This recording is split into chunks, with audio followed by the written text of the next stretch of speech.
ginawa po ng ating mga agents, apart from the implementation of the search warrant, nag-conduct na rin po ng entrapment operation kung saan napatunayan na nag-o-offer talaga ng online sexual activity o pinagpe-perform ng lewd acts itong mga minor de edad in exchange for a sum of money na ipapadala via digital wallets in the Philippines.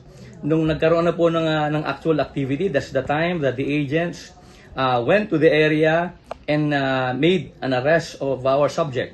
In the process, in-implement na rin po ang cyber warrant which was issued by the Regional Trial Court of Concepcion Tarlac. Sa nangyari pong implementation ng search warrant, ginawa po ng ating Digital Forensics Laboratory ay nag-conduct na rin ng on-site examination ng 2 mobile devices na nakuha in the area.